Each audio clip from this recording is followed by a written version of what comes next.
Do anyone remember the game red light, green light, stop? Well, when you stop at a red light today, there are cameras that are in place. A red light camera is a traffic enforcement which captures an image of a vehicle that illegally goes through an intersection where the red light is.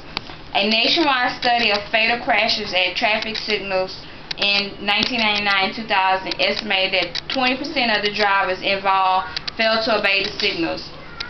762 people were killed and estimated 137,000 were injured in crashes that involved red lights.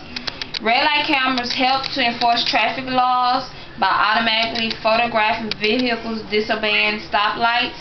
Red light cameras affect all motorists. Cameras have been shown to substantially reduce red light violation by 40%. A 2004 Texas Transportation Institution study found crashes decreased with an increase in yellow interval duration and a reduction in speed limit. Accidents dropped by 35 to 40%. Many locations that are using red light cameras had short yellow interval lights. Many motorists were being ticketed before they were entering the intersections.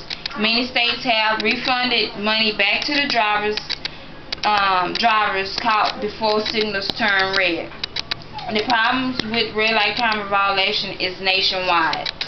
Some of the advantages for the red light cameras are they do reduce red light violations, changes in driver behavior, reduce intersection crashes, produce a safety benefit, and reduction in right angle and rear end crashes.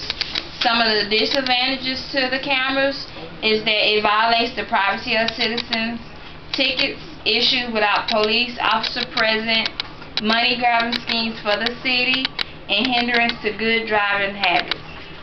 In conclusion, red light cameras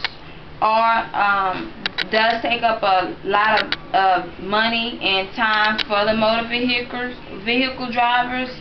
Also, they cause too many problems for the motorists in the city. The cameras have never been proven to save a life, but the voters told it all this year in this ballot. 52% voted to turn off the cameras and 48% voted to keep using them. The proposed law should not be voted into law. Thank you.